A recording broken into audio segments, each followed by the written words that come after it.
has kicked us out of our normal room.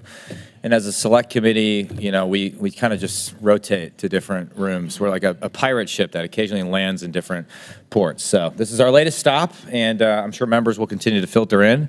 We were also originally supposed to do this hearing in Boston. Weather intervened.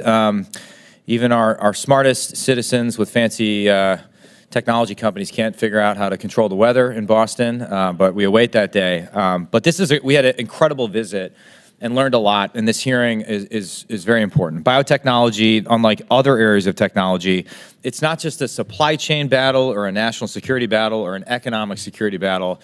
It's also a moral and ethical battle, because as the sector advances at an astronomical pace, the country who wins the race will be able to set the ethical standards around how these technologies are used. We've already seen how China is going to use advanced biotechnology for things like forced DNA collection, genetic surveillance, the genetic enhancement of soldiers for the PLA. Genetically tailored weapons are already a trending topic in PLA military circles. So we, i.e. America and the free world, need to be there first so we can set the rules of the road responsibly. Otherwise, the Chinese Communist Party is going to do it, and we are going to live in a less free, less moral world. So I would submit we need to act quickly. The CCP has made domination in biotech and genetic sciences a $9 billion national priority. It's executing a plan to build a DNA database on every man, woman, and child on the planet. The database includes Americans whose DNA they're collecting with large cyber hacks, corporate acquisitions, and other methods to include the collection of DNA from 8 million pregnant women globally. Unfortunately, American capital, technology, and know-how is flowing to the Chinese Communist Party and helping them advance in these areas.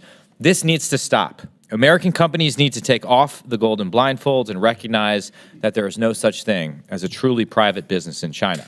The CCP requires every company to aid the military upon request and mandates that most Chinese companies of significance hire party members to ensure companies closely follow the party line. And biotech is no different. This is well established. Beijing Genomics, the company building the CCP's DNA bank, for example, is also conducting joint research with the PLA and identifying genetic susceptibilities of Uyghur Muslims to diseases.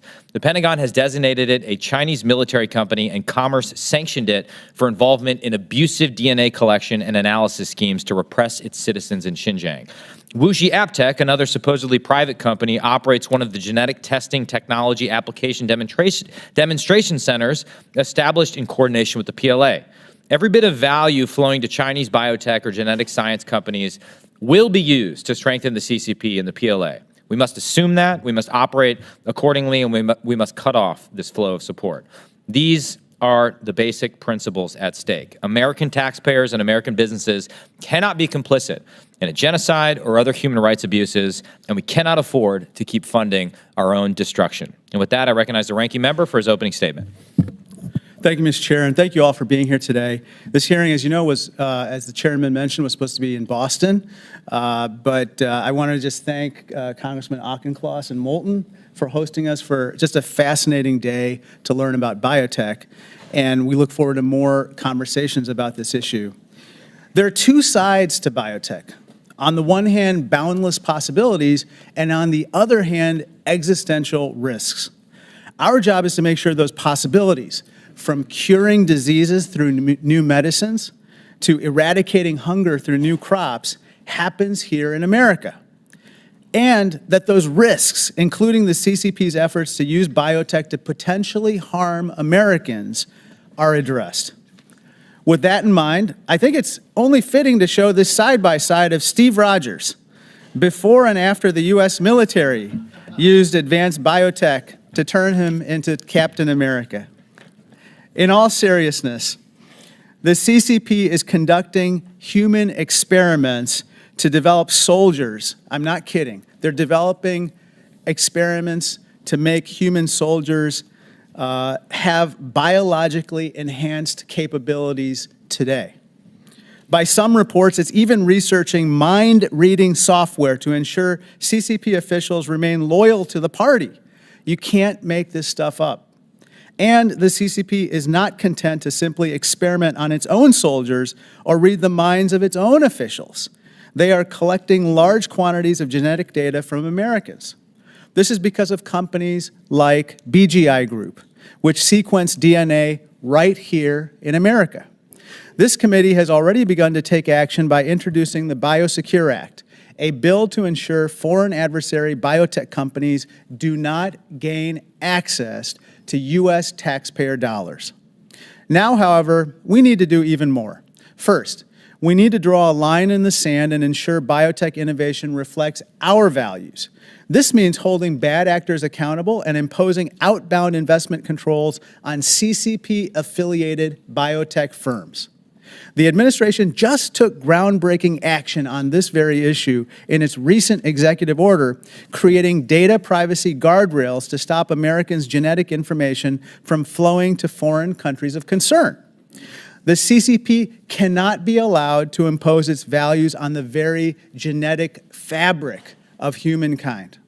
Second, we need to invest in innovation and the talent that makes it possible.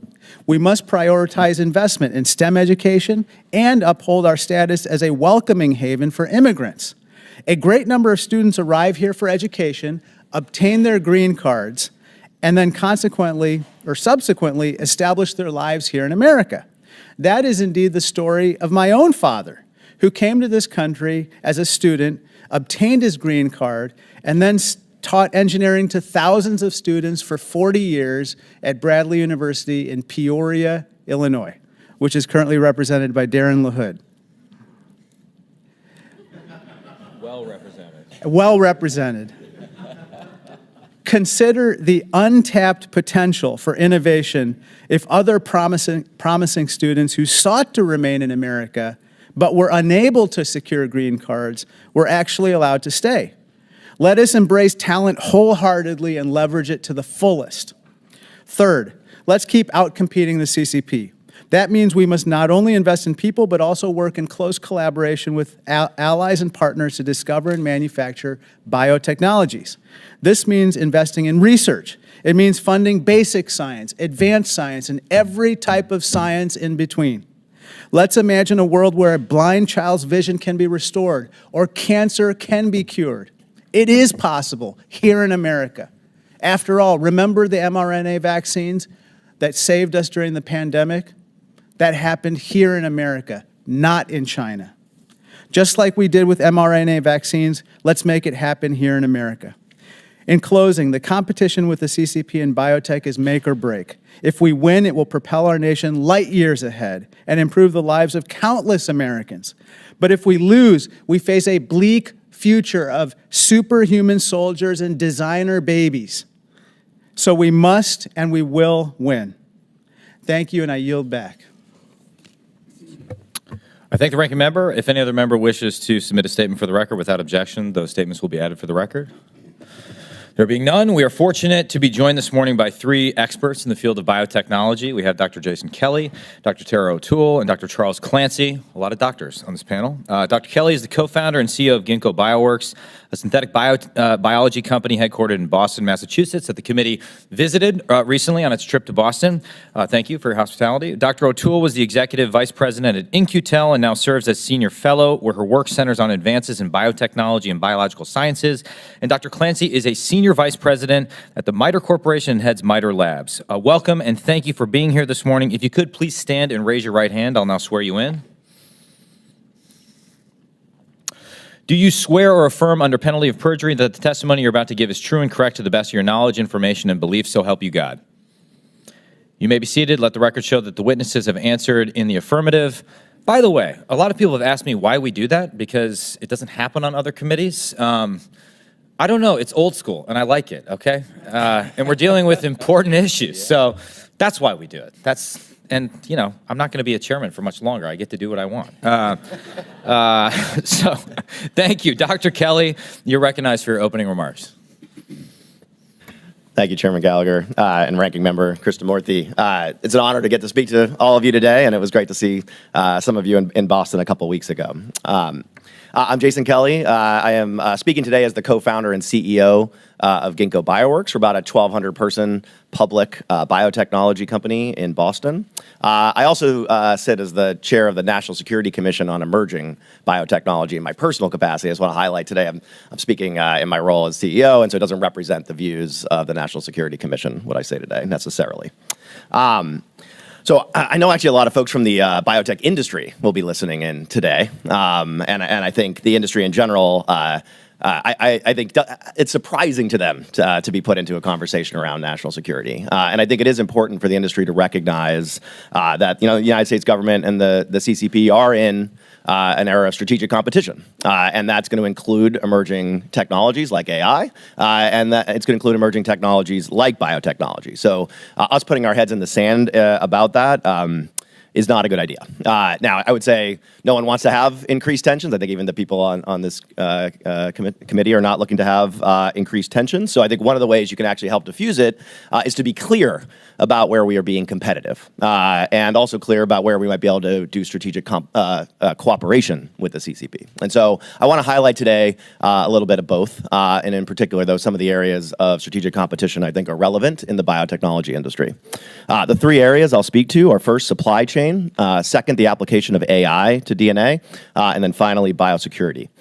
So supply chain is kind of the easy one. So this involves us having access to critical supplies when we need them, particularly in a conflict or a crisis.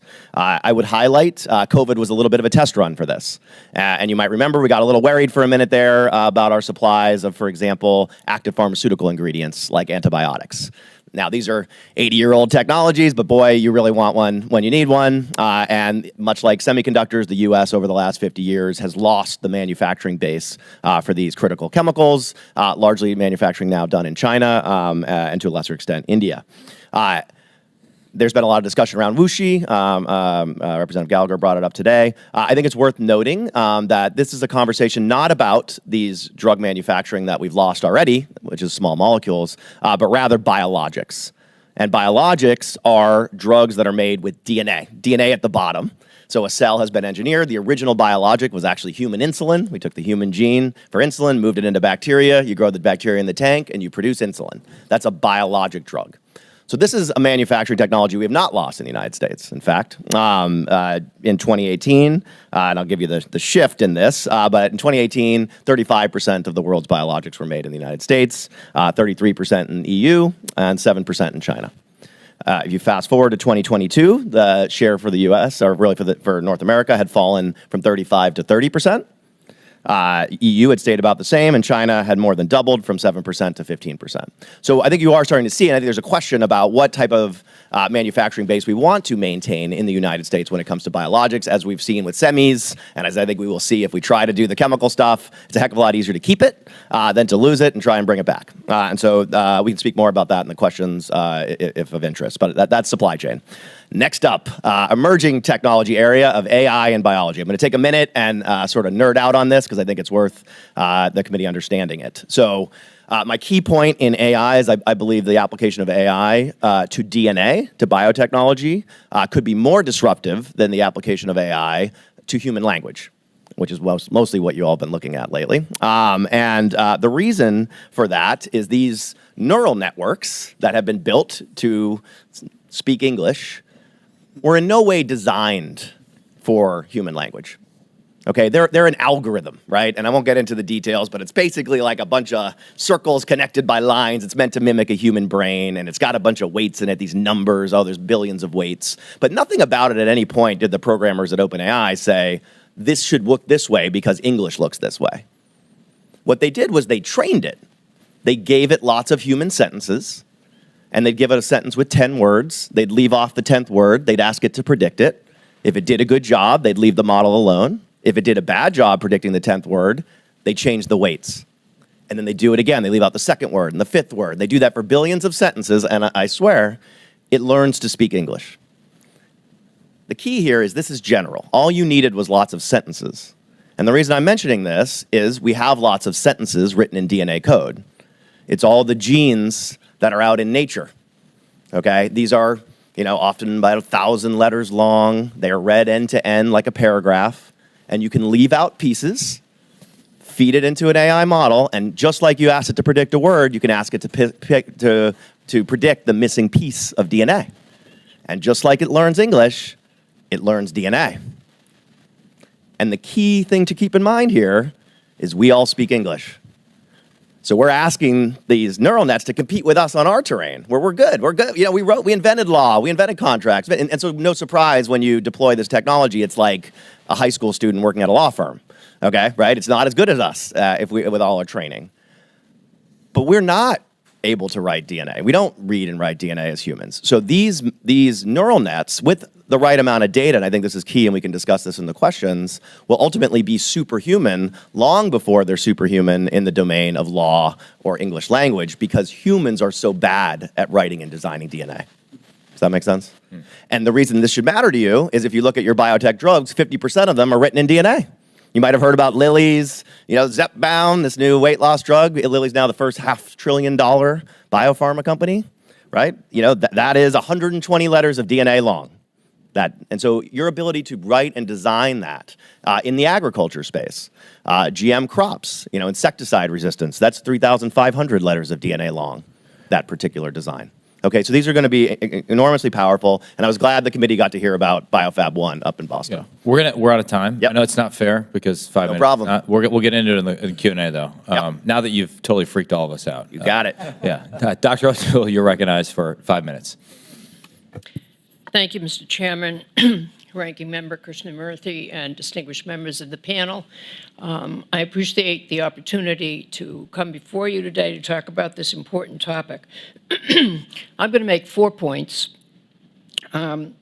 First, biology will be the dominant science of the 21st century, and biotechnologies will transform most industries in many aspects of human lives.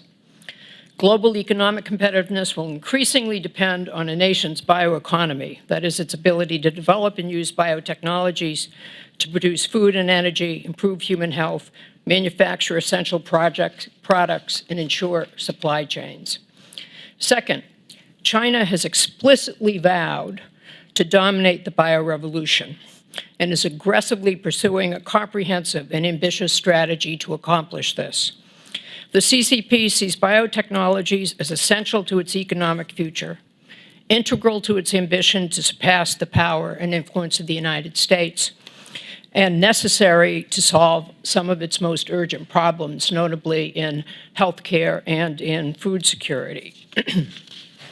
China's biotech strategy includes using civilian military fusion funding schemes, building extensive infrastructure for biotech R&D, amassing huge biodata collections, and establishing multiple programs to entice scientists from abroad to work in China, as well as growing its own domestic pipeline. China is also making extraordinary progress in building a very innovative and sophisticated pharmaceutical industry. We have seen significant improvements in the quantity and quality of Chinese bioscience and biotech over the past decade. This is not simply the result of China stealing knowledge and technologies developed in the West, which they have certainly done, but is a reflection of the importance the CCP places on excelling in biotechnology. Third, the U.S. bioeconomy is the world's largest, but the U.S. cannot assume that its current competitive position will hold. Not only is China making a credible bid to own the biorevolution, other countries also recognize the value of biotechnologies and are investing accordingly. Moreover, the rapid rate of discovery in the life sciences means that unexpected breakout technologies could suddenly disrupt the competitive landscape, as AI is doing today. To maintain its lead in biotech and to outcompete China, the U.S. should apply to the bioeconomy key lessons from historical support from defense-related technologies. Since World War II, government support for R&D enabled American industry to leverage the intellectual property generated by defense R&D in the physical sciences to achieve global military superiority, and also allowed U.S. industry to dominate related commercial technology. The federal government's investments in an array of translational infrastructure, facilities, programs, and projects were essential to converting physical science insights into operational technologies and usable projects. The United States needs an analogous approach for biotechnology. Such an approach would include more government support for biotech infrastructure within the context of mission-driven collaborations with the private sector. And in my written testimony, I've offered several examples of such infrastructure. Finally, 3 successive presidential administrations have endorsed the importance of building a strong U.S. bioeconomy. And Congress has declared biotechnology to be a sector strategically critical to national security. What is required is a clear vision of what the nation needs to achieve via biotechnologies and how the government and the private sector can work together to maintain U.S. economic competitiveness and protect U.S. power in this age of biology. Thank you. Thank you, Dr. O'Toole. Dr. Clancy, you are recognized for 5 minutes.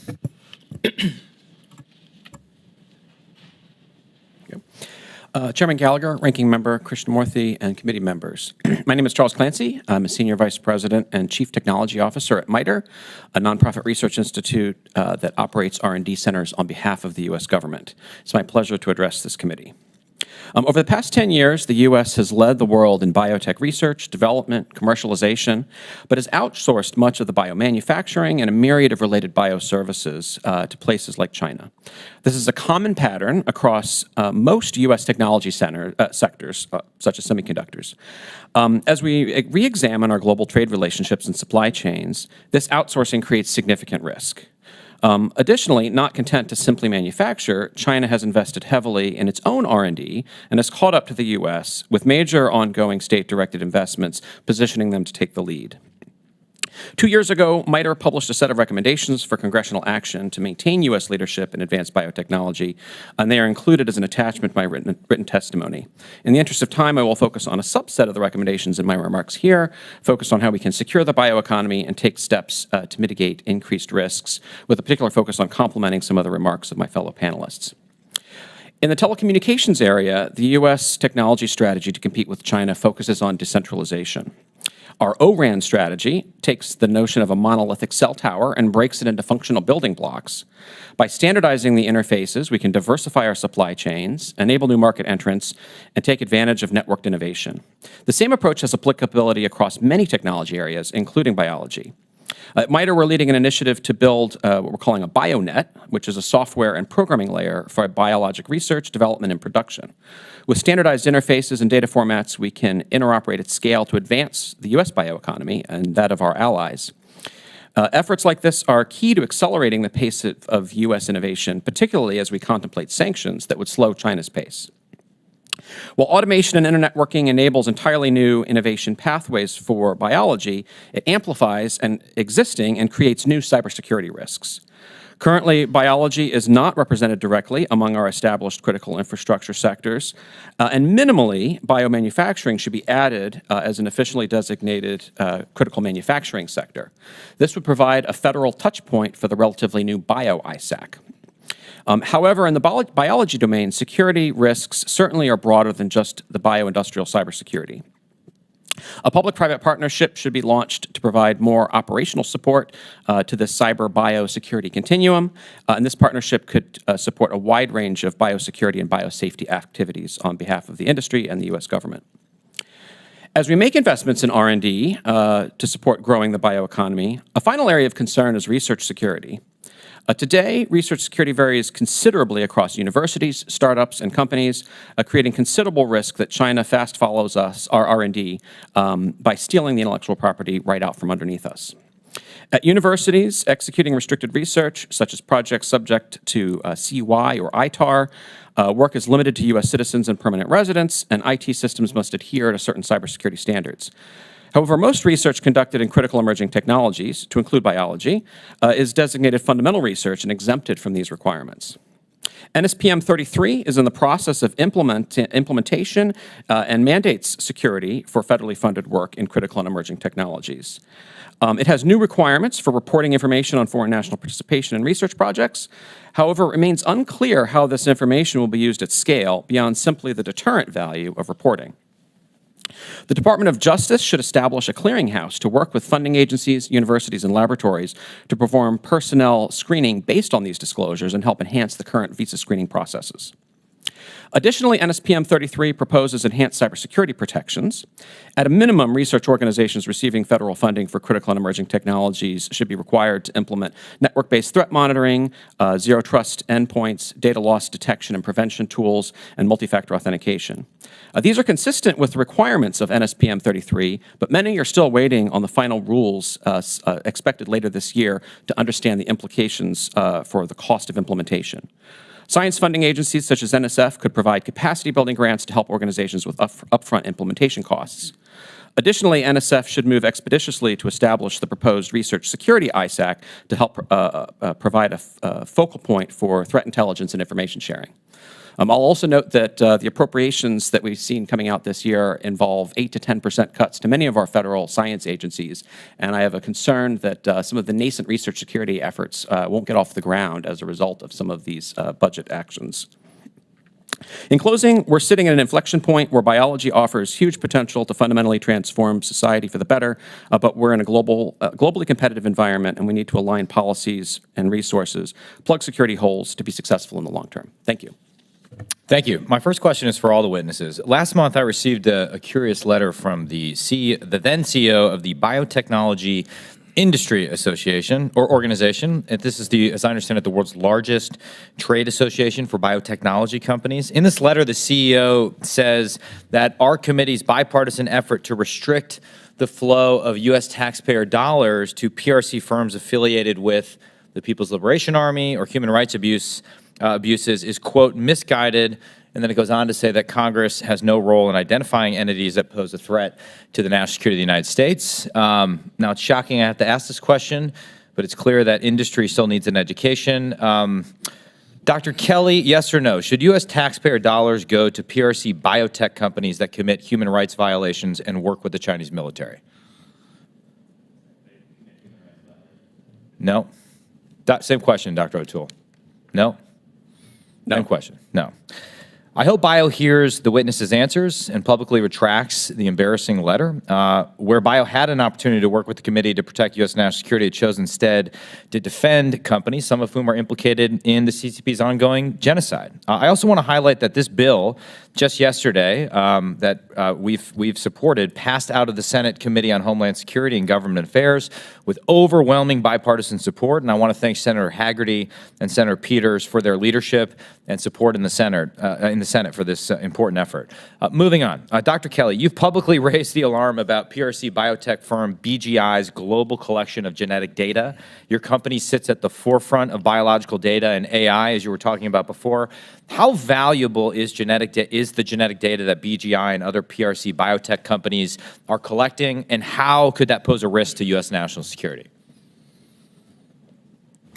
Yeah, so maybe I'll give a little bit of context on what I see happening with BGI in the area of biosecurity in particular. I think there's two big buckets. There's sort of human genomic data, which has a lot to unpack there. Maybe we could have a wider discussion about that. But I'm actually more concerned about sort of collection and monitoring of non-human genomic data like viruses. And so if you look at what happened with COVID in this country, I think there's two big lessons to me. First, the U.S. is significantly exposed to the risk of infectious disease.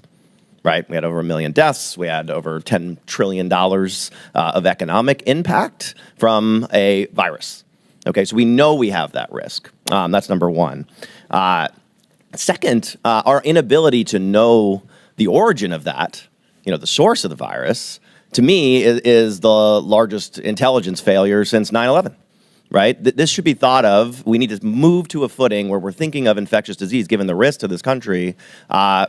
It is public health, but it is also national security, and so it needs to be taken more seriously. And I think I see some changes in that area, but I think the U.S. government could do more. We do a program Ginkgo does with the CDC. So it's on the public health side, where we monitor inbound flights from more than 100 countries to international airports here in the United States. When the plane lands, we collect the wastewater from the plane, and we look at the DNA that's in there to look for viruses. And so we did this actually during the COVID waves, and we caught, for example, BA2, if you remember those sort of different variants. The first 40 days before it showed up in hospitals, we got the sequence at an airport. Okay, just to give you a sense of context, I grew up in Florida, right? We're familiar with hurricanes down in Florida. We know about hurricanes when they're starting to form off the coast of Africa, right? We don't get told about them when they hit the coast of Florida. Our current approach to biosecurity is we find out about it when a lot of people show up sick in a hospital. Okay, that is the hurricane has hit the coast. Okay, and so the idea with biosecurity is to have radar stations here in the U.S., sure, actually importantly internationally. So we run a similar program in Doha Airport. We run it in Rwanda, where we're also collecting, again, these sequence data. So you start to get a picture of how are viruses moving around the planet. And I want to just mention BGI. Washington Post had an article in September of last year, an investigative report about a BGI building out in more than 20 countries these types of genomic sequencing centers under the banner of COVID testing, including in countries like Israel, our close allies. So Could we I have ask, this in the time I have remaining, Thank you. is the appropriate analogy sort of what Huawei did for telecom, showing up in these countries, massively subsidize, everything in a box? Very much so, yes. Yeah. State paid for facilities. And once they're in, it's hard for us to get in. Yeah. So I do think this is a similar situation. But presumably you have better technology in BGI. I certainly think so. And we're working with Illumina, which is the leading genomics company here in the U.S. in terms of the technological deployment alongside the work we're doing in the airport. Thank you. My time has expired. I recognize the ranking member. Thank you, Mr. Chair.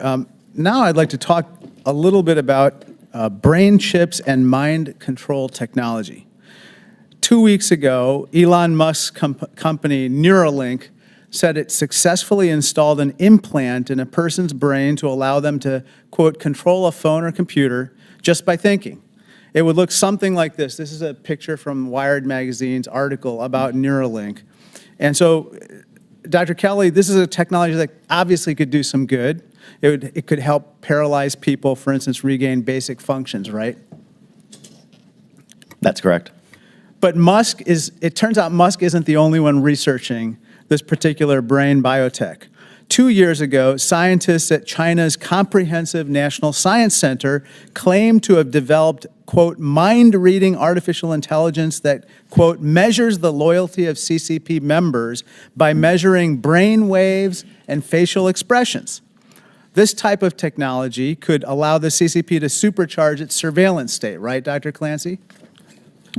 Sure. In fact, in 2021, the PLA's Academy of Military Medical Sciences was added to the Commerce Department's entity list because, quote, it supports Chinese military end uses, including purported brain control weaponry. This is truly frightening stuff. Let me just turn to another topic, and I want to go back to BGI since Dr. Kelly and Chair Gallagher talked about it. As everyone knows, BGI Group is a PRC biotech company that's at the forefront of human genome collection and experimentation.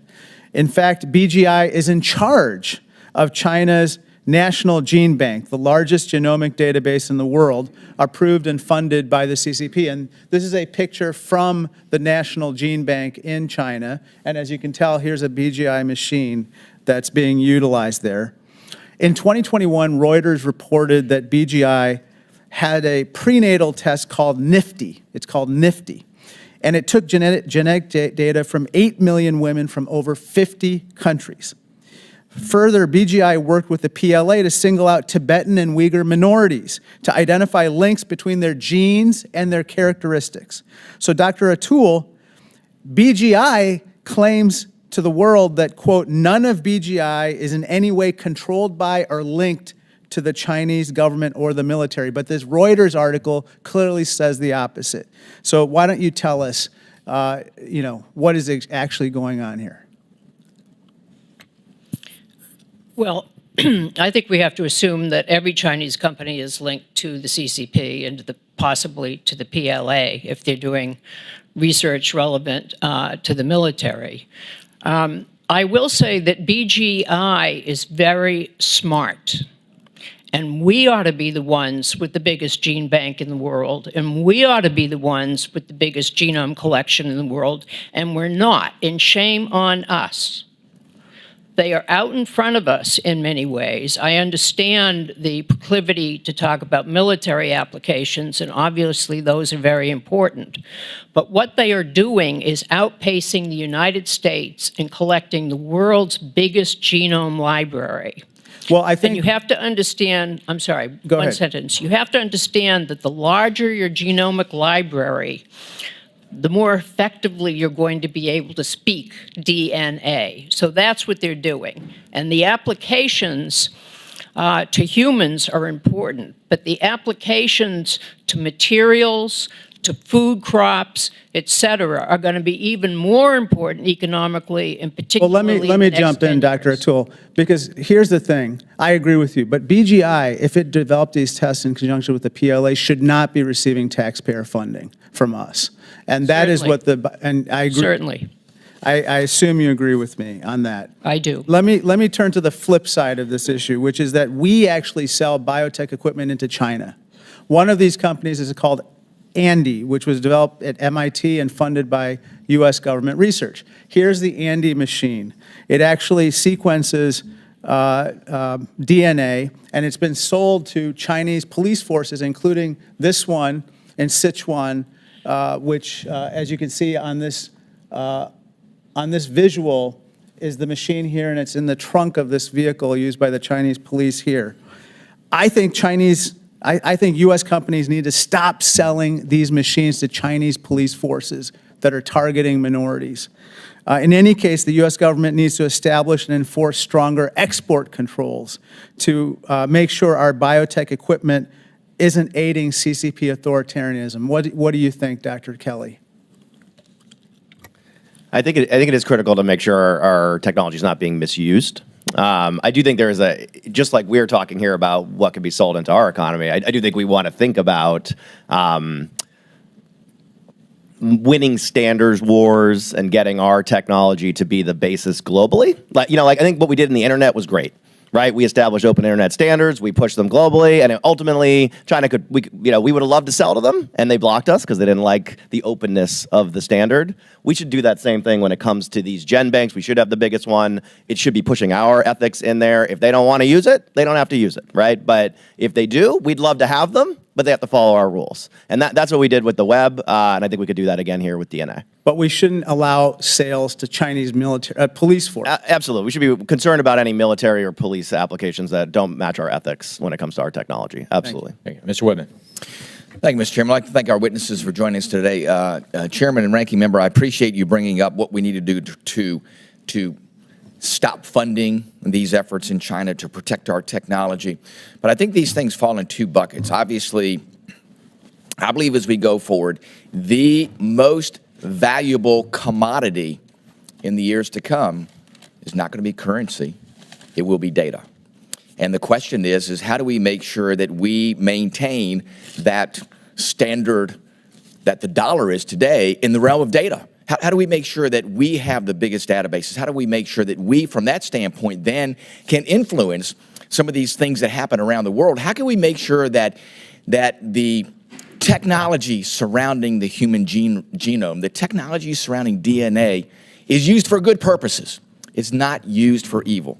In my previous life, I worked extensively in molecular biology, developed gene sequencing with Cepheid and others to do rapid detection of things that can harm human beings. We used it for good.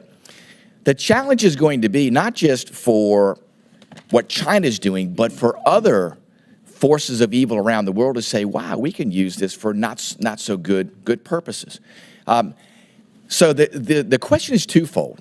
We talk about what can we do to protect what we do. How can we do things that really move things in the direction of good?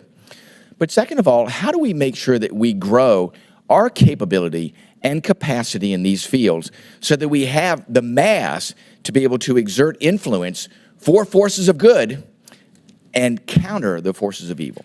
Dr. Kelly? Yeah, this is an absolutely excellent question, and I think it's particularly pertinent, as I was mentioning, and Dr. O'Toole mentioned this as well. These data assets are what train these AI models. There has not been the ChatGPT moment yet for these DNA models. I think it's in the next 2 years. Yeah. It is imperative we get there first. And to answer your question, as you know from being in the field, data is expensive to generate in biology. Yes. So I actually think the most important thing we can do is invest in infrastructure. Things like automation is a place where in the U.S. is leading. Obviously, we had the commission have a chance to come and visit the foundries at Ginkgo, which is our automated labs. We're building a new one called Biofab 1. It's like a 250,000. Think of it almost like a data center for generating biological data. That line of work, and there are also public versions of these types of biofabs, I think is it. Because if we don't have the largest data asset, we don't have the leverage to define the rules of the road. Very good. Dr. O'Toole? Well, we control the standards for data by building the best, biggest, most accessible and useful biological databases. And to do that in America's very fragmented and frothy environment, we're going to need the help of government to get everybody on the same page, basically. I think we can do this, but I think we have to start immediately because China is moving, and we're moving, but we're not moving fast enough, and we're not using the might of the United States to build that absolutely irresistible database that everyone is going to have access to, and which we can control via standards, et cetera, et cetera. Yeah, very good. Thank you. Dr. Clancy? I'd suggest that NIST's biostandards program is dramatically under-resourced, and that would be something that congressional action could help with, is really put the emphasis on NIST to build out those standards for data, for interoperability, and that can then be the platform that would help enable all the things you're talking about. Very good.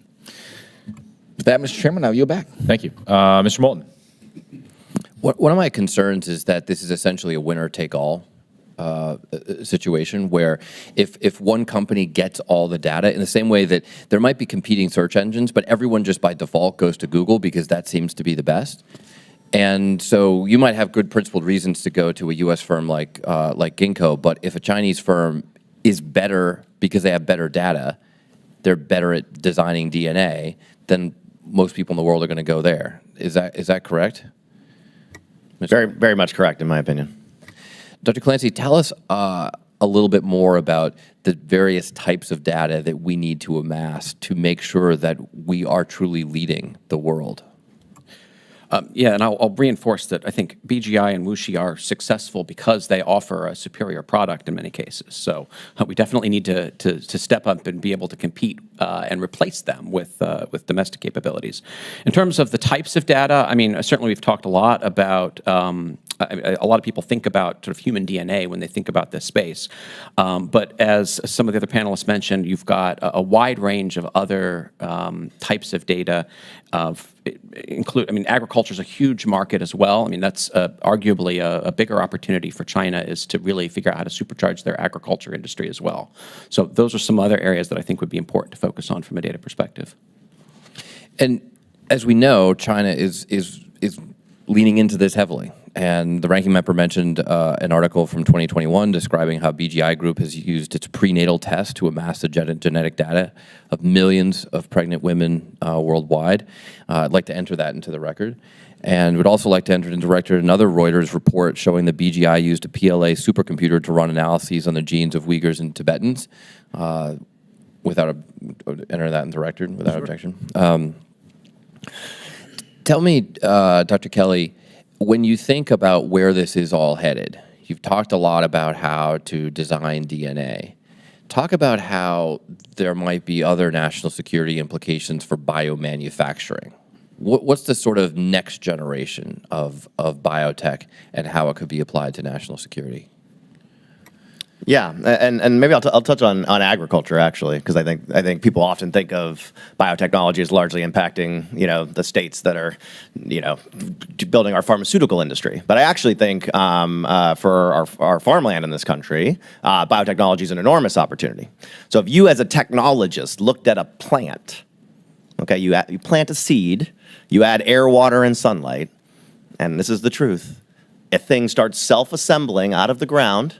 CO2 is used to build the physical objects. It makes solar panels in the leaves. It starts harvesting energy and then manufacturing things. One of the things it manufactures is corn, which we eat.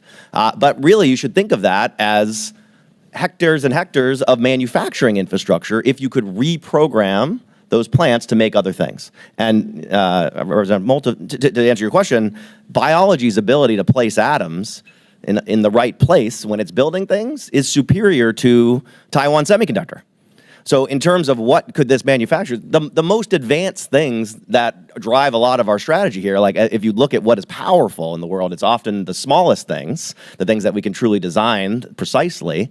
I think biology is the manufacturing technology of the next 50 years, but we need to build out these tools of design. So biotech could be manufacturing semiconductors. If you look out 50 years, absolutely, yeah. It places atoms in 3 dimensions, atomically precise. We don't really do that well right now with lithography, right? So I think that's the direction you should be thinking. You should think of it like atomic scale manufacturing, because that's what it is. Dr. O'Toole, why should Americans care about this? What should we recognize about how it does or can affect our lives? We've been talking about the dark side of biology today. Oh, really? But I think biology is going to be the key to making good lives for America.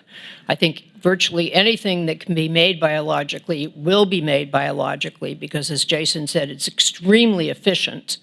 And as far as we can tell so far, biomanufacturing of virtually anything is a lot greener than any alternative processes. And it's going to be much more energy efficient. So I think biotechnology is going to cause extraordinary advances in biomedicine, which we're already seeing. I think it's going to allow us to make materials with new properties that we can't even dream of. We're going to go way beyond Velcro.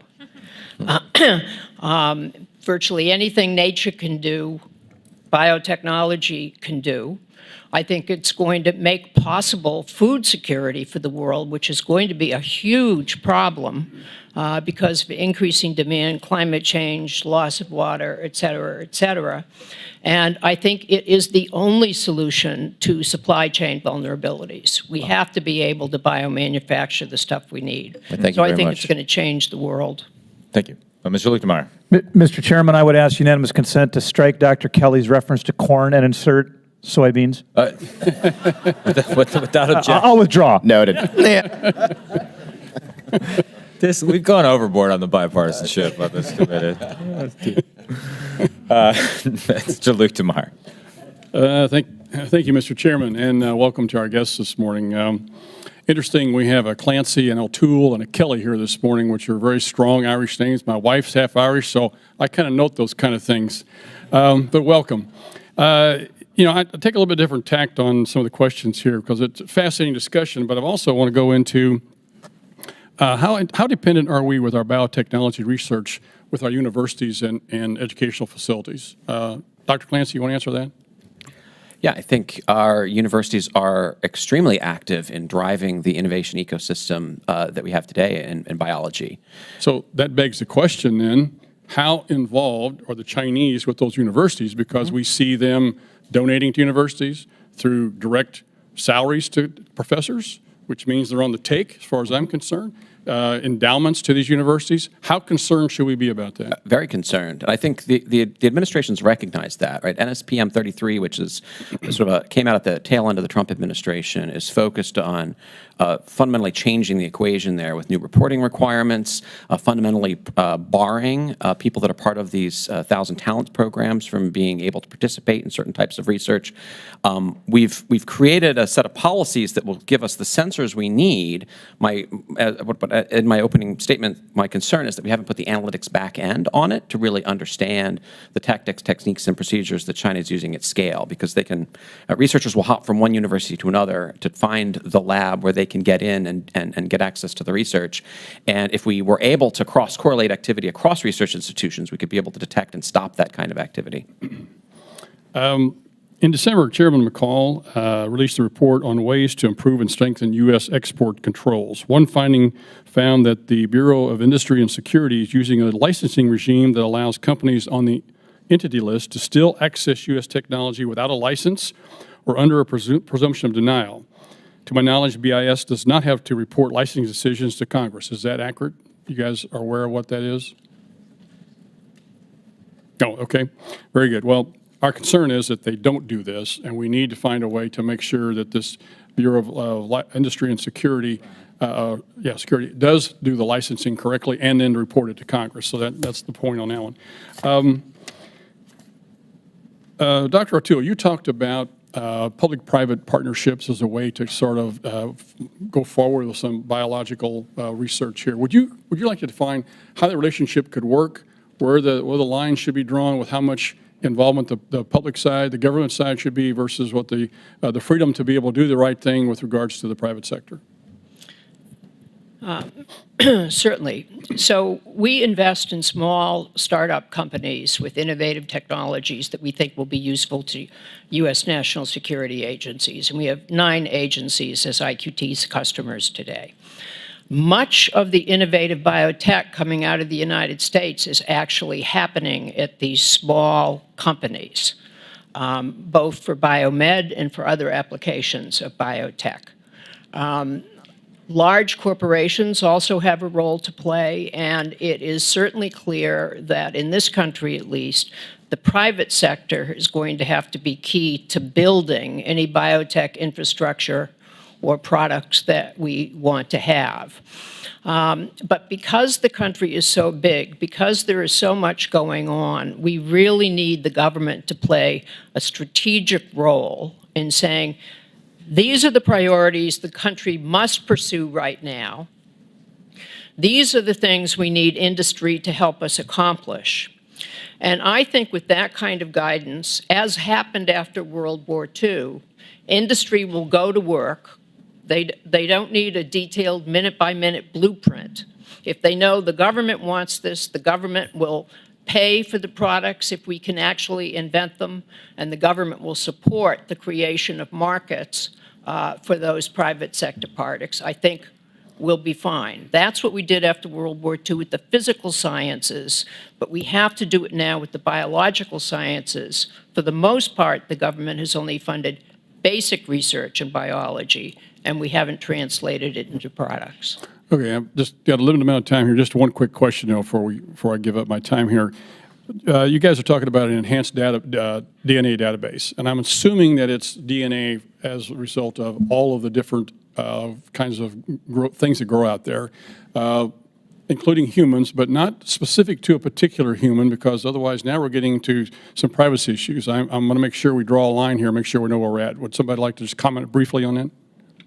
I'd be happy to. Yeah, I think you're 100% right to bring that up. And in fact, I think you have enormous privacy issues around human genomic data. And the thing that just to flag, I know we're proud of ourselves, but most of the species on the planet are not humans. No. So the books that are out there to train all those AI models, most of them aren't written in human. So yeah. Thank you very much. Ms. Brown. Thank you, Mr. Chairman. I am proud to represent one of the greatest hubs of biotechnology innovation in Ohio's 11th Congressional District. Our expertise, experience, and influence are known around the world thanks to institutions like the Cleveland Clinic Foundation and Case Western Reserve University, which provide education and training to the next generation of biotech leaders. All across the country, American innovators are combating challenges in the medical field, leading to remarkable breakthroughs in medicine, from the COVID-19 vaccine to new treatments for breast cancer and Alzheimer's, to over-the-counter birth control, which has just made it onto pharmacy shelves for the first time in history. Now, as exciting as this innovation is, we must remain cautious about 3 concerns. First, efforts by the Chinese Communist Party to unfairly steal American technology or promote harmful biotech weapons. Second, the COVID-19 pandemic exposed shortcomings in our global supply chains, which is why I introduced the bipartisan Critical Supply Chains Commission Act to examine and identify gaps in our supply chain and reduce our reliance on any outside nation to provide the critical materials we need. And third, the rising use of artificial intelligence poses great risk with its advanced and widespread abilities, which we must make sure does not get out of hand. So, Dr. Kelly, can you speak to how AI is changing the field of biotechnology and what impact it has on competition between the U.S. and the CCP? Yeah, absolutely. So I think you're right to highlight this. I think it's the most important thing coming up that I believe could be truly disruptive in this area for some of the comments I made earlier around how poorly we write DNA, but how well these models could write DNA. I'd highlight, you talked about, misuse of this technology around biological weapons. I actually think, again, framing how we want to manage strategic competition in certain areas, I actually think helps ultimately reduce tensions by us understanding the game here, the playing field. There's areas where I think we could cooperate. And I think biological weapons, the U.S. and China are both signatories to the Biological Weapons Convention. I think as countries that have other forms of, substantial weapons in the form of nuclear weapons, it doesn't behoove us to enter a world where biological weapons are prevalent. And I actually think this is a key point as the technology becomes more democratized, in part due to AI. I think both the U.S. government and CCP have an interest in it not being weaponized, in the reduction of the ability for non-state actors and others to be able to develop biological weapons in the form of viruses. So I actually think, interestingly, this might be one of the places where we do want to make sure there's a global monitoring regime, and we're quite careful about it, and maybe an opportunity for strategic cooperation. Thank you. The Biden administration has been leading the way on advancing biotechnology for the greater good while safeguarding the U.S. against foreign threats. The Advanced Research Projects Agency for Health, or ARPA-H, is the president's signature initiative to invest billions in American biotechnology with returns for generations to come. President Biden also initiated the amazing Cancer Moonshot program to cut the cancer death rate in half over the next 25 years. As we know, people who look like me, Black and brown folk, are disproportionately impacted by cancer. The administration's effort and commitment to this cause is quite literally saving lives. In September of 2022, President Biden released his executive order on advancing biotechnology and biomanufacturing innovation for a sustainable, safe, and secure American bioeconomy. Dr. Clancy, please talk about how President Biden's executive order advances our strategic interests in this space and how Congress can support him even further. Sure. I think the executive order really got the ball rolling on a wide range of initiatives. And certainly some of the biomedical opportunities with ARPA-H and the Cancer Moonshot, I think, are tremendous. I think the idea is that as this technology continues to mature, we'll be in a position to use it to fundamentally cure cancer, right? Be able to do very targeted therapies. And so the opportunity from a biomedical perspective is tremendous. I do want to point out, though, that there's a whole bunch of non-biomedical applications of the technology that we've been talking about as well that also have significant opportunity for the United States and our bioeconomy more broadly, from agriculture to new materials to lots of other things as well. So I want to make sure that as we think about this, we don't, certainly the biomedical part is important, but there's a much bigger opportunity as well. Thank you, Mr. Chairman. I yield the remainder Mr. of my time. Thank you. Mr. Newhouse. Thank you, Mr. Chairman. Thank you to all of our three guests this morning. I appreciate your testimonies on this fascinating subject. You all mentioned that biotechnology translates into nearly all aspects of our lives, including the field of agriculture and energy. Been a farmer all my life. My family's a farmer. We're fourth or fifth generation. I also represent the Hanford nuclear site as well as the Pacific Northwest National Laboratory. So I really find these two topics of ag and energy particularly important, and just would like to go into that a little bit deeper if I may. Right now there's, I think, more than a dozen federal entities that, including agriculture and energy, tasked with the biotechnology funding as well as oversight processes. Some experts, including some members of Congress, including my colleague, Mr. Auchincloss, have called for the creation of a Bioeconomy Initiative Coordination Office. So I'd like to ask a little bit about this, the status for interagency biotech coordination. I know the CHIPS Act, CHIPS and Science Act, and some of recent executive actions have attempted to address this interagency issue. DOE currently leads the interagency group with 13 federal agencies. So several questions along these lines, if I could. Is the status quo sufficient to meet the emerging demands of our bioeconomy? What role should CFIUS play in this process? Should it have expanded authorities, do you think? What actions should the Departments of Agriculture and Energy execute? Which funding mechanisms or accounts are critical in addressing this challenge? And maybe more importantly, should a coordinated office be created? And could you please focus on the role of data, genetic editing, and biomass resources? So all in 3 minutes. Maybe I'll comment on one regulatory, and then if you want to speak to the CFIUS.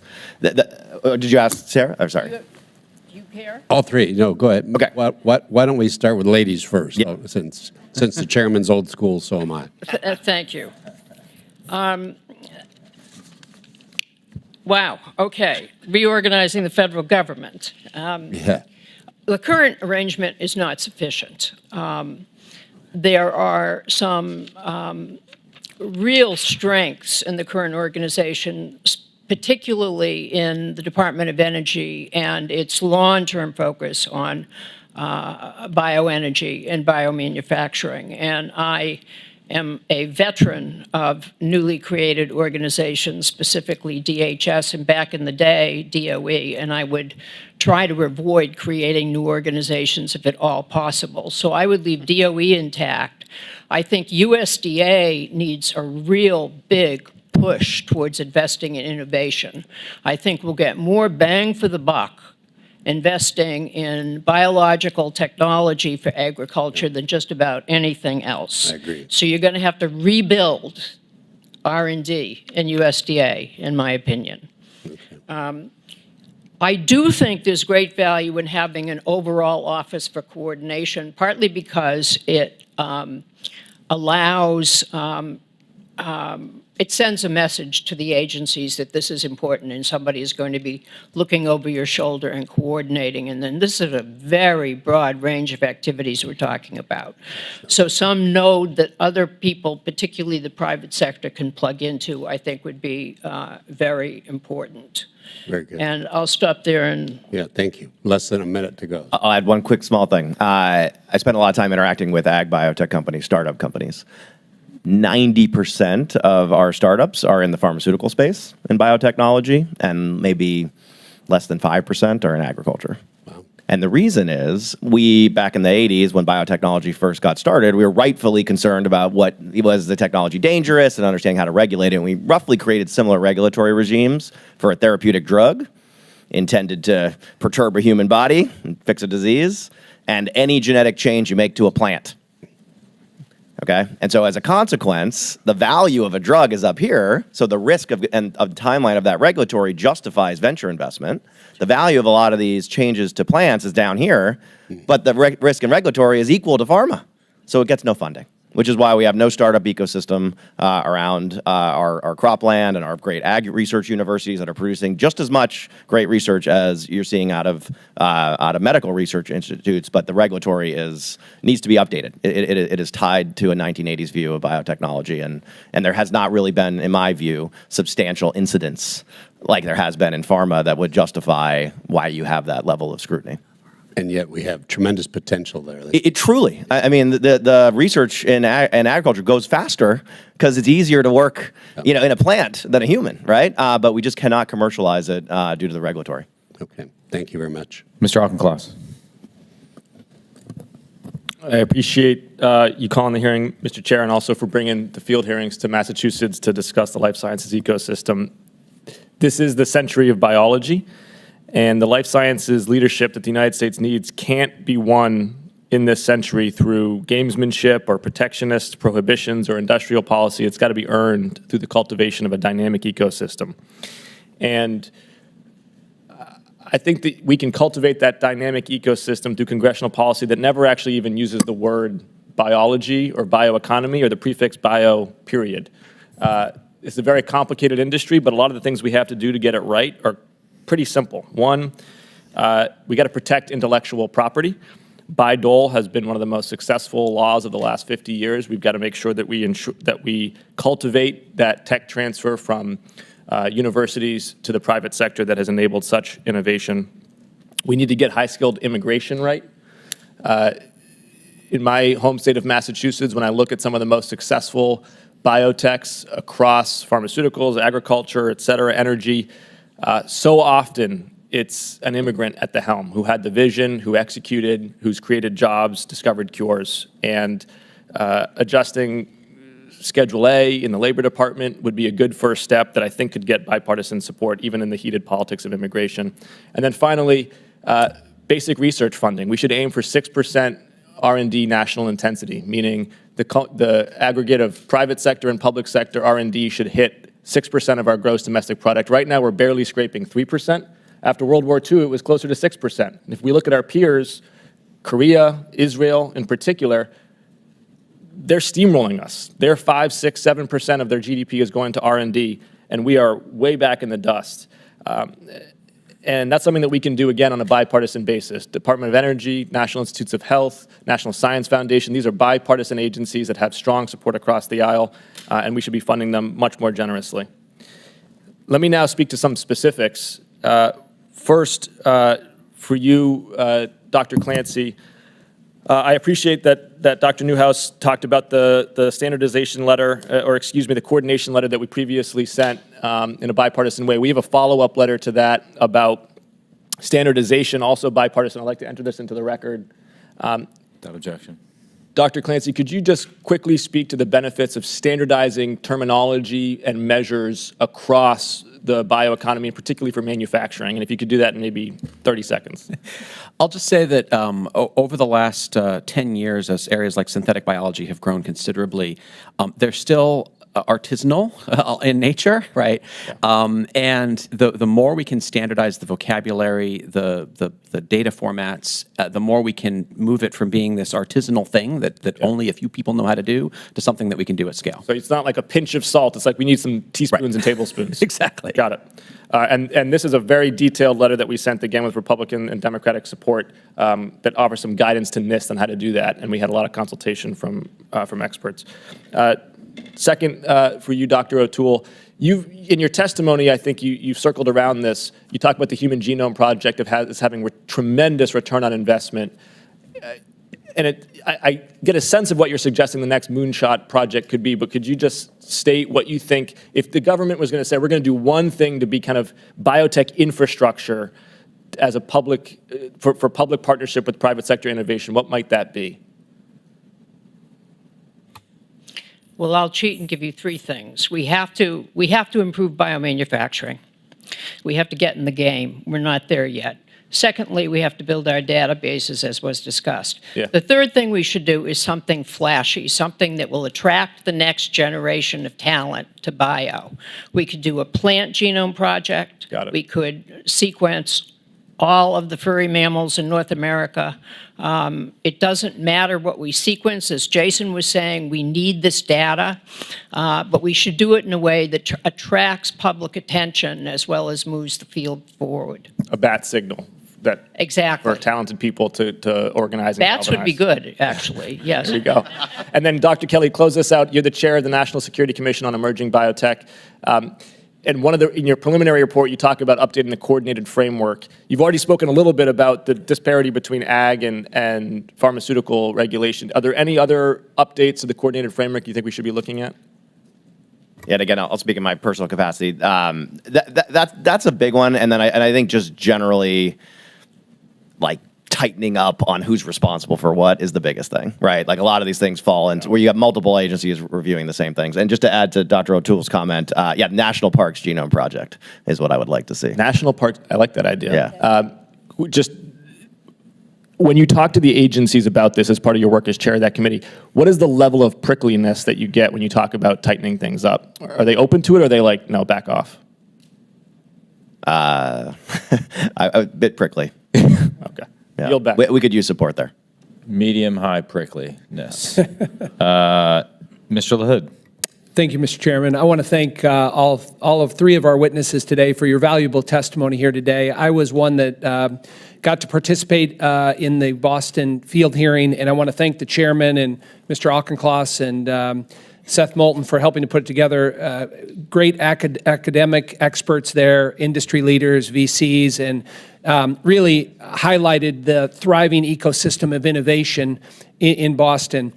And without question, the United States is the global leader in biotechnology innovation and research. At the same time, however, it's no secret that this industry relies heavily on international supply chains, especially from China. And I'm concerned, and it was highlighted by our visit there, on the dependence and how this could be exploited by an adversary, obviously like the CCP. Causing damaging bottlenecks within U.S. biotech supply chains. Obviously, we saw that, and it was highlighted during COVID in a number of different fields. And so it's paramount, given U.S.'s national security interest, that we diversify our supply chains through international cooperation with our trading partners and by investing in domestic production. And during the visit to Boston, I had the opportunity to visit with Jake Beecraft. He's the CEO and co-founder of Strand Therapeutics, a biotech company that researches and develops state-of-the-art new therapies with mRNA technology. Jake actually grew up in my district in Illinois, and his family still resides near Peoria. But Jake and his team have really have this wonderful company, but they recently launched a new initiative called Peoria Biomade, which partners with local community school and healthcare workers to create a hub for manufacturing biologics, viral vectors, and nucleic acids and other input products required to manufacture treatments. The vision of this initiative is to develop production capacity, attract biomedical companies to Central Illinois, and create a viable alternative to our reliance on international supply chains in the biopharmaceutical industry. My district, like many others across the Midwest, has a storied history of manufacturing and innovation and presents a great opportunity for reskilling and training workers for these and new emerging industries. Dr. Kelly, I'm going to start with you.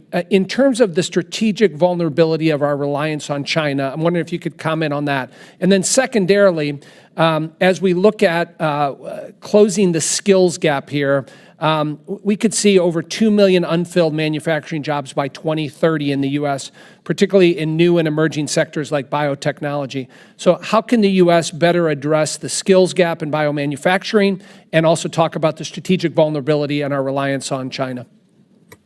Yeah, so I mentioned earlier that percent of biologics moving into China. I think one answer here also is no problem if a Chinese manufacturer built a site in the U.S., right? So we're I think that's a little bit different than like a communication technology where there might be some chance to spy or something. That we'd love to have it, So I think that's an answer to some of this is have them built here. I think community colleges. I'm seeing increasing numbers of programs like affiliated next to a biomanufacturing plant. I think that can work extremely well. That's the level of training you need for these things. And the last point I'll make, I was down in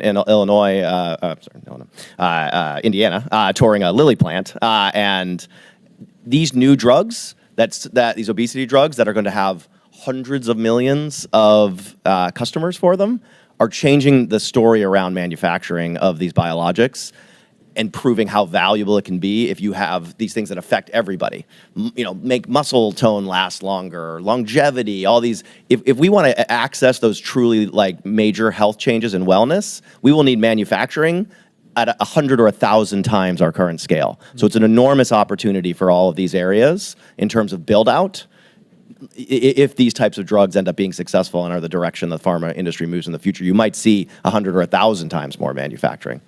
Excellent. I may just ask the other two to comment on how do we diversify away from China in this field, particularly on manufacturing, if you want to comment.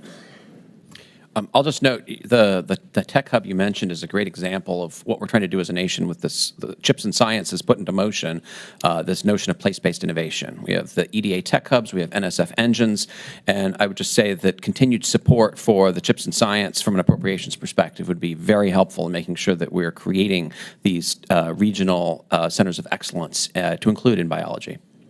Dr. O'Toole, anything to add?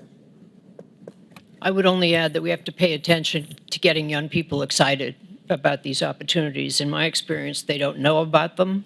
They don't see science as a route forward for them because they're not going to go get a PhD. And we need to think seriously about how we recruit and then train young people for this new dawn that is happening. Thank you. I yield back. Ms. Sherrill. Thank you. I'd like to point out how incredibly important this is to me because I am a member of Congress from New Jersey, and as we speak, Bruce Springsteen tickets are on sale. But I am here. I am here. So it's wonderful to have all of you here today, and I really appreciate your time. Dr. Kelly, you discussed how generative AI could transform the bioeconomy and significantly accelerate our pace of biotech and pharma R&D. It's an incredible opportunity for the American economy and one for my home state of New Jersey, which generates about 20% of its GDP from biopharmaceutical and medical technology companies. So can you discuss how biotech companies are currently using AI to expand their innovation and competitiveness, and what barriers currently exist to greater usage of AI by U.S. companies? Yeah, so you now see a number of companies using it in the area of protein design. So a lot of these therapeutics are proteins. And I would say the barriers are largely around aggregating data in the biology space. So the reason we had that ChatGPT moment here in the US is we had a big data asset called Common Crawl, which was, now I understand OpenAI is getting sued over this now, but it was a big scrape of the entire internet. And the reason we have the image models is we had something called ImageNet, which was an open, available training set of images and what was in the image. Well, there's been some early success in protein design for AI because the government has a database called the Protein Data Bank, which has all the structures, the shapes of all these proteins. And so that means if you know the gene and you know the shape, you can build a model that predicts the shape. We don't have many other PDBs. And so I think there's a coordinating role the government can play to pull data. Let's take safety data. Why don't all the biopharma companies share all the safety data they've had on failed drugs so that we put that into a big pool data set and we start to have AI models that could also predict the safety in advance of a clinical trial by having that data? That is not a data asset today. It's all siloed in these companies. So there's a sense that because of their lack of some of the privacy concerns we have here, that the Chinese Communist Party has access to quite a bit more data, as you're talking about. To what extent is the CCP prioritizing the development of generative AI for its bioeconomy? And how advanced are their models compared to those used by the American firms? And how successful have Chinese firms been at integrating AI into their R&D process? Sir. China is all over AI and bio, and they've created 17 AI bio hubs specifically to facilitate the integration of these two emerging technologies. They have ordered their large internet companies who are very good at AI to pay attention to health and start using their expertise to help biotech companies develop new drugs and so forth. I would also say that it isn't just, or even mostly, privacy concerns that inhibit the aggregation of data, which we must do to get databases big enough to apply AI to. It's mostly proprietary concerns. It's, I don't want to share with you, I'm going to get rich on this myself. The different healthcare systems think that they own their own clinical data and want to use it to good effect, but also for profit, and they don't want to share with other health systems. We need to start modeling different ways of collecting and sharing data for different purposes. There's a number of models out there that wouldn't damage privacy, wouldn't damage proprietary concerns, but we need government to sponsor them and figure out which works in what situation. And with our concerns about the theft of IP from the Chinese Communist Party, and yet our desire to come together throughout the world to bring this information together to create better outcomes for humanity, how are we tackling those problems? How much integration is there in the work we do with China and some of the research, and where are the areas where we find that it's actually behooves us to sort of segregate that? You know what? We'll go to Dr. Clancy. We haven't heard from you. All right. No, I think as Dr. Kelly was mentioning earlier, it's best to think where we need to compete versus where we can strategically cooperate, right? And so I think there's a whole range of things in the biosecurity space where obviously we don't want to share information with others. There's a whole set of other things, I'd say, in the biomedical space where there's a lot of opportunity to share, right, for the common good. Now, I think certainly some trust has eroded with China over things like global pandemics, which is something that ordinarily you'd think everyone would want to collaborate around. So it sort of begs the question of what the opportunity really is in terms of any sort of cooperation with China in the biospace. So, yeah, that's kind of depressing. So do we have any sense of the way forward for any sort of work with China, or is it just really a bridge too far at this point, or in the moment? No, I think there's a way forward. BGI was founded out of a desire of some graduate students, Chinese graduate students in America, to participate in the Human Genome Project.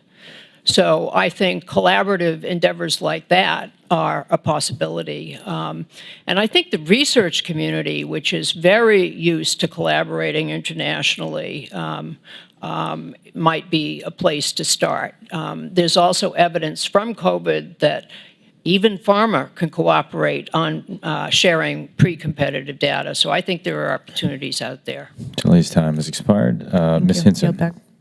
Thank you, Mr. Chair.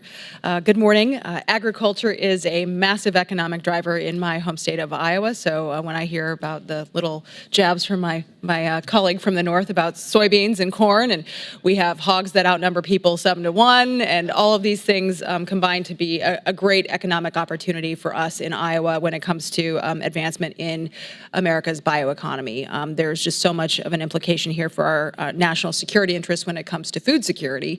And while we still are the leader here in the United States for agriculture-based bioeconomy, our stature there is being challenged, as we've already discussed today. Chinese investors contributed over $14.4 billion to their bioeconomy here. U.S. private sector only about $10.4 billion. So there is a significant gap there in investment. And my first question is for you, Dr. O'Toole.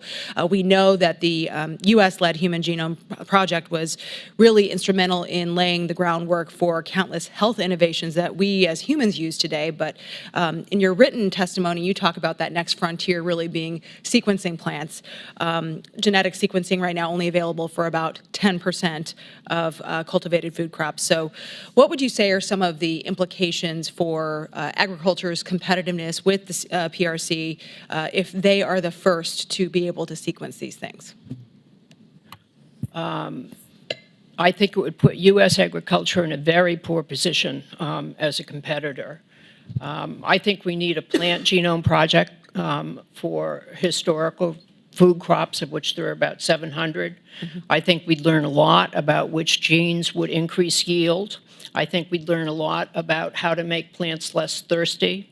I think we could help Jason succeed in making all plants capable of fixing nitrogen, which would mean we could do without fertilizers, which are synthesized using high pressure and high energy and contribute to greenhouse gases. I think we'd be able to grow crops places we cannot do so today. And I think it would be critical to get through climate change. Yeah. Well, Norman Borlaug is from my district, so we take that very, very seriously in terms of food security and the research that goes along with it. We actually hosted a roundtable discussion in my district with the chairman and ranking member to talk about the innovation that's happened in seed technology and why that is a vulnerability. The Chinese want to steal it, right? Because they know we are making those leaps in terms of drought-resistant, hardier, pest-resistant crops and that technology, and we've invested billions of dollars, obviously, as an industry. So, Dr. Kelly, you touched on this actually a couple minutes ago, but in terms of the plant research and some of the regulatory barriers that exist there, we know it takes years and billions of dollars of investment. So, given the importance here of the future of the global bioeconomy, can you elaborate a little bit on the regulatory barriers that companies like yours might face? What can we do to get the government out of the way so that we can really supercharge this? Yeah, and I'll say one of the best days of my life was touring in Ankeny, Iowa, the genomics sequencing facility of Bayer Monsanto. It's incredible technology, truly. I think one of the big challenges is, Dr. O'Toole mentioned a project that we're working on with Bayer to engineer microbes to produce fertilizer for crops. Right. On the seeds, right? And yeah, you put it on the seed. So soybeans are magic. They have little microbes in their roots that self-fertilize the crop, but corn, wheat, rice, they don't have this. And it's $70 billion a ton. Right. So we have to engineer those microbes. Well, the old regulations around transferring microbes across state lines that are engineered are each microbe you send is a separate regulatory process. Well, that made sense back in the 80s when it was very difficult to make a change to a microbe. Now we make tens or hundreds of thousands of designs weekly, right? And so you've been a real leader in helping to update that. I actually want to say thank you for that. So I'm hopeful we'll see motion in that area. Yeah. So we need to move forward with that and rapidly to keep up with you, right? That's what we've got to do. Yeah. With U.S. companies. And then my last question, and I think anyone can answer this, but we're very concerned, obviously, about the exploitation of this data, and we know that they're not hypothetical with what the PRC is doing with weaponizing these things. So what would you say are the risks of them exploiting, whether it's plant genomics or human genomics? What are the risks, really, with the PRC exploiting that and weaponizing it against the United States? I think specific to plants, I'd say the CCP's biggest goal is to just satisfy their own food security needs, more so than trying to weaponize it against the U.S. So I would be more concerned about them exploiting the data to create their own line of crops that are better, faster, cheaper than ours and outcompeting us in the global agricultural market.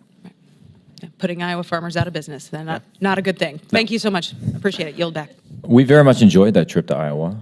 The rumors are true. There's a lot of cornfields there. A very field of dreams in my memory. So thank you for your hospitality. Mr. Torres. Thank you, Mr. Chair. Biotechnology is revolutionary. It has the potential to revolutionize the production of food and fuel, medicine and materials. It has the potential to cure disease and combat climate change. The bioeconomy could have the benefit of a new industrial revolution, a bio-industrial revolution, without the cost of environmental degradation. Although biotechnology could be every bit as transformative as AI, it seems to command far less attention from both policymakers and the public. And so, Dr. Kelly, why do you think that is? What is the public and what is Congress missing about the magnitude of the biotech moment? That's a great question. We take biology for granted. Is the challenge, right? So we're so familiar with it, right, that we don't think of it as technologists. And so I think what we're taking for granted is how quickly the technology is moving to improve it. And I mentioned in my opening statements, sir, I actually think the application of AI models in biology will be more disruptive than they are in human language. And so it's turning out that AI is one of the things that's opening people's eyes to what's happening in biotechnology. So back in 2019, China arrested and imprisoned a scientist for genetically editing babies. How should the United States think about the bioethics of gene editing, and how do we prevent gene editing from becoming a 21st century version of eugenics? It seems to me that we as a society should permit gene editing for the purpose of preventing disease, but probably should prohibit gene editing for the purpose of changing traits and producing designer babies. Is that the right place to draw the line? Dr. O'Toole, I don't know if you... I think that's going to be a really hard line to draw, honestly. I think there are some bright lines we could draw today, but what I would recommend firstly is we have to get started. Every time we talk about biotechnology, people talk about the ethical and legal and social implications of it, and then we do nothing. because it's hard. I think convening a group of people, including so-called ordinary citizens, to think through specific cases of how to use biotechnology or how to not use biotechnology would be a good place to start. We're going to have a very public and a long-term conversation about these technologies, and we're going to be much better off if we get started earlier. So with biotechnology comes the need for biosecurity. There are pathogens that are highly transmissible but are not highly lethal. There are pathogens that are highly lethal but not highly transmissible. You know, one could imagine a world where the combination of AI and biotech enables anyone, anywhere to manufacture the, quote, perfect pathogen that is both highly lethal and highly transmissible. I mean, how do we prevent that nightmare from becoming a reality? And is that nightmare even preventable? Might I answer that? No, please. I do not think that is a credible near-term nightmare, and I am getting increasingly worried that doomsday fears of AI and biotechnology is going to get in the way of productive use of those two very powerful technologies. I think we have to be very careful when we speculate about the bad things that could happen. We certainly need biosecurity, as you say, but we have to focus on what we can do today and not think in terms of all possible speculative futures. Absolutely. I'd maybe just add, yeah, the ChatGPT moment has not happened yet for AI models built on top of DNA. The biggest risk to the United States is that it doesn't happen here first. Right. So I think that's number one. We got to win that. Then I think your comments are Manhattan correct. project of our time, right? Yeah, but then I think we need to think of biosecurity like cybersecurity. The idea will be you will have distributed threats, and so you need persistent monitoring, just like we monitor. We monitor our phones more than we monitor ourselves for viruses. Ms. O'Toole, you described China as a genuine challenge to U.S. pharmaceutical preeminence. The United States developed 3 effective COVID vaccines at an astonishing speed. China essentially developed none. How do you reconcile China's abject failure to develop an effective COVID vaccine with the notion of China as a challenge to U.S. pharmaceutical preeminence? I'm really surprised they didn't develop their own vaccine, to tell you the truth. They used old methods. They didn't know how to use the mRNA techniques. China is not anywhere near where U.S. pharma is today. But if you look at their progress over the last 10 years, it is really astounding. And they are saying, and they are moving in the direction of, beating us. That's what they want to do. And they need to do it, not just for their geopolitical ambitions, but they have the second biggest pharma market in the world. Their people are really sick. They really need medicines, and China needs to build its own pharmaceutical industry, and they're using all means at their disposal to do that and making very clear progress very fast. They're learning from us. Ms. Steele. Yeah. And then John. Thank you, Mr. Chairman. Thank you to all our witnesses for sharing your testimony today. And Dr. Clancy, I agree with you that we must protect intellectual property, especially with the critical emerging technologies. Many of these new technologies are being developed in my state of California. As a member of Ways and Means Committee, I have been fighting hard to allow U.S. companies to expense their R&D. I also be leading efforts to ensure that our tax system will allow companies to keep and move IP back to the United States. Dr. Clancy, you mentioned that you must reconsider our globalized trade relationship with supply chains. I agree. This committee's recent economic report included my bill, the Medical Supply Chain Resilience Act, which would allow the U.S. to secure our medical supply chains and reduce our reliance on the CCP by empowering the USTR to negotiate trade agreements for medical goods and services between the United States and the key allies. Do you believe bipartisan approaches like this can help protect biomanufacturing and allow these industries to grow in the United States as we move to reshape our trade relationships?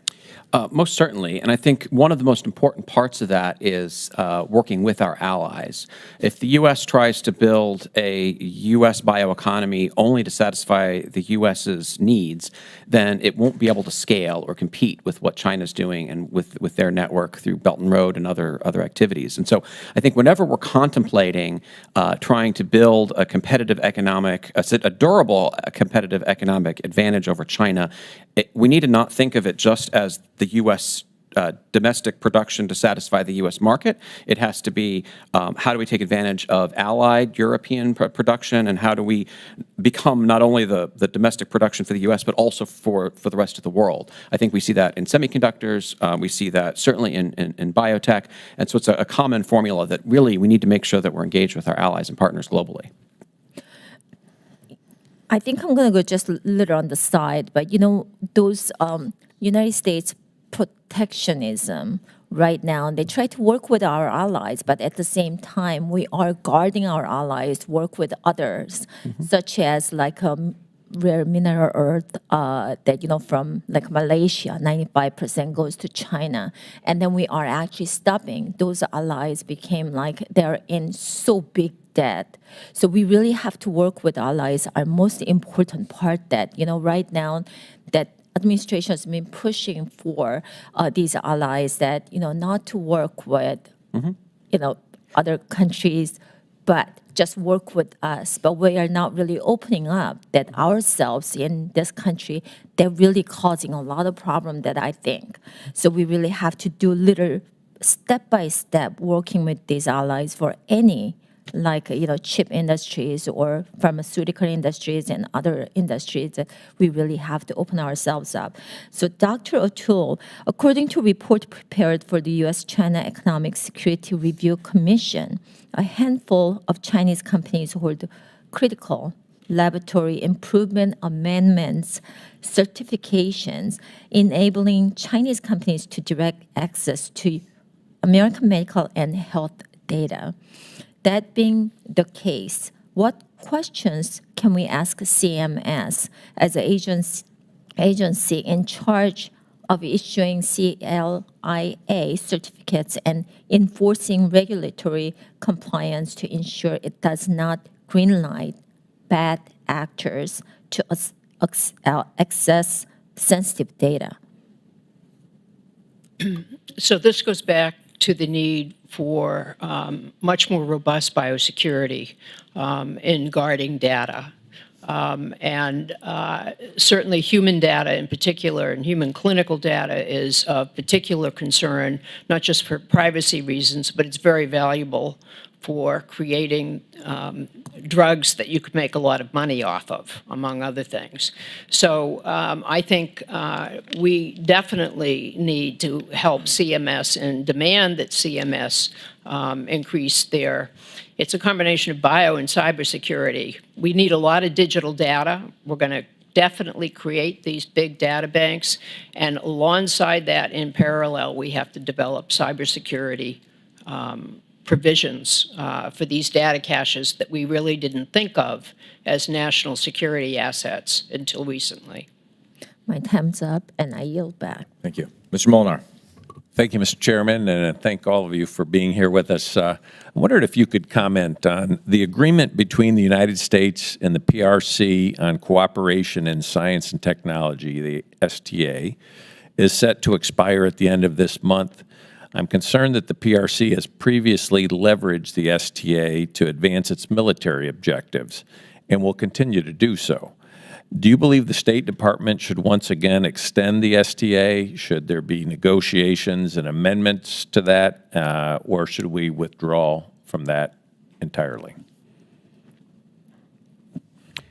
I guess I think everything that's happened over the last 5 years would make it very hard to move forward with it in its current format. I also will observe that the U.S. has a range of S&T collaborations that the State Department executes with governments all over the world, but they often don't get much energy put behind them. The State Department doesn't own the S&T dollars. So they're signing the agreement, but then it's up to other agencies to actually follow through with some of the joint collaborative programs. And so I think we've already seen any of the programs under that agreement atrophy over the last 5 years as our position with China has changed. I think it certainly makes sense to re-examine if we were to continue a treaty like that, how we would orient it. Okay, thank you. Dr. O'Toole, you're an expert in biosecurity. I wanted to focus on the HHS Biomedical Advanced Research and Development Authority, BARDA, and the role that they may play in working with companies to onshore pharmaceutical manufacturing. You'd mentioned that government needs to play a strategic role. I wondered if you could talk a little bit about any role you think BARDA might play with U.S. companies who are trying to onshore, aspects of their business, and how BARDA might play a role in that. Yeah, I think BARDA could play a very important role. They are fluent in biotechnologies for biomedical purposes. They have a very good notion of what's key to our supply chain needs.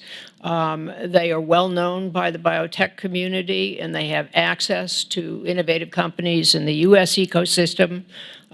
So they would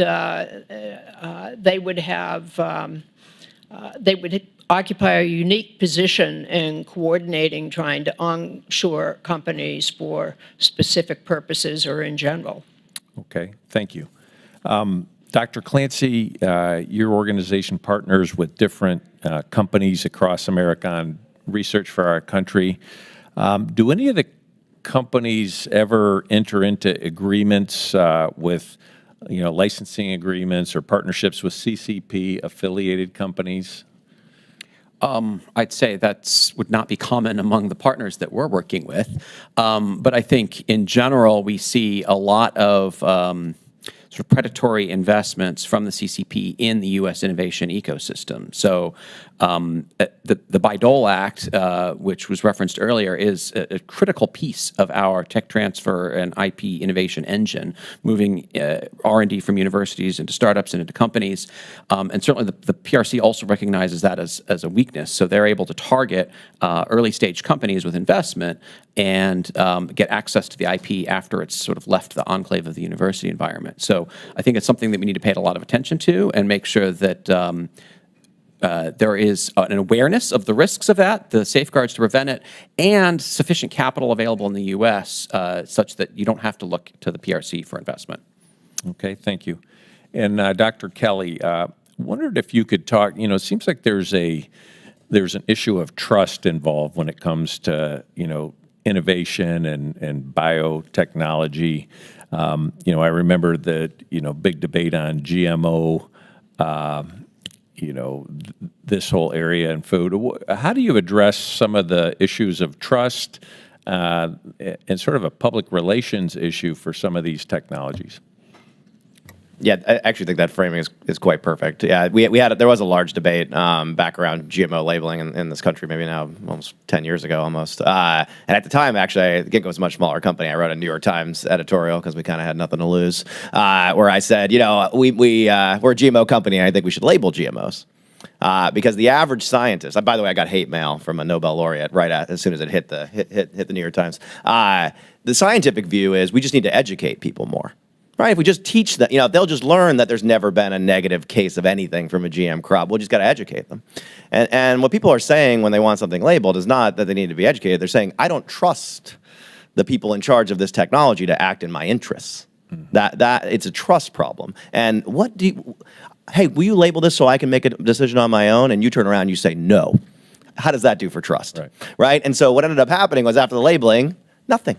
Right? The sales of these products has gone up. You go in the store now, and almost everything says it's made as a product of genetic engineering, right? And so that footing, and I think the industry's learned this over time, that we need to build trust in the motives of the people deploying the technology is absolutely the most important thing. It's far more, surprisingly, important than educating. And the last point I will make, people trust things that they can do themselves. Like, we teach literacy in this country, right? We teach you to read and write. We teach computer literacy so that you can not just use your phone, but write software, participate.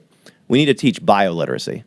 We need people to be able to participate. So those folks, brilliant people, in farming communities, things like that, can actually innovate, develop their own crops with genetic engineering. They should be bioliterate, and I think it's a big opportunity in this country.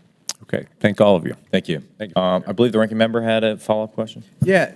So, Dr. Kelly, you raised the fascinating idea of these plant structures, manufacturing various items of importance to us and performing other useful roles as well.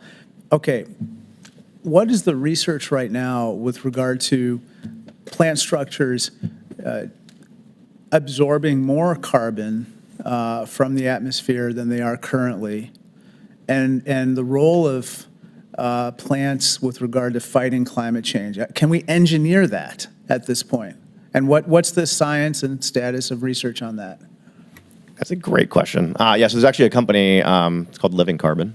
They're doing an genetically engineered poplar tree that grows faster, explicitly for this purpose, right, to capture carbon more quickly. I think in the near years, if you think about taking carbon out of the atmosphere, one of the best things we have at our disposal is plants, truly. And so I do think that is a big opportunity. There's not much of a market, right? The problem is who's buying carbon, and that's a whole can of worms. But I do think there's a real opportunity for leadership in setting the standards that would allow for not carbon trading, like, oh, I'm moving this around, I didn't cut this forest down, but carbon removal. I think the government could lead in setting those standards, and it has started to recently. But this is feasible. This is not 100% feasible. Science. Oh, yeah, it's going through regulatory approval right now, actually. So, yeah. Wow. Okay. Well, we solved climate change. Done. Another great success. And while there may not be a strong What can't market the for select committee carbon, CCP do at this point? there could be a market for poplar tree, like building materials, right? So there's Right. Yeah. right. That's the important part. Just a quick, the last question, my magic wand question. If I give you a magic wand and you can do one thing with it, what is that one thing? I know that's unfair. We'll go reverse. Dr. Clancy first. I guess I would say, go back to the biomanufacturing topic. I think we have a significant capacity in the U.S. around ethanol production, and so we think that we have this sort of at-scale bioproduction capability, but it really is designed to satisfy a narrow set of use cases. And if we really want to broaden the set of use cases we're applying biotech to at scale, we need to fundamentally expand our biomanufacturing capacity. Great. Dr. O'Toole? Data is the oil of the biotechnology industry, and we have to build big databases that are secure, that are accessible, and that include all kinds of data available to U.S. industry and researchers. Thank you. Dr. Kelly. We need to treat biosecurity as a national security and intelligence problem in addition to a public health problem, and be monitoring globally for viruses genomically so that we don't get surprised again like we did a few years ago. Thank you. I appreciate that. Your written and spoken testimony was excellent, substantive. You've given us a lot to think about and a lot of ideas for future legislative action. So sincerely, thank you for your time. Thank you for being flexible in light of the fact that we had to cancel the field hearing. I know that's very annoying, but we're Congress. We cancel all the time, okay? With that, questions for the record are due 1 week from today, and without objection, the committee hearing is adjourned. Adjourned, I say. Okay, so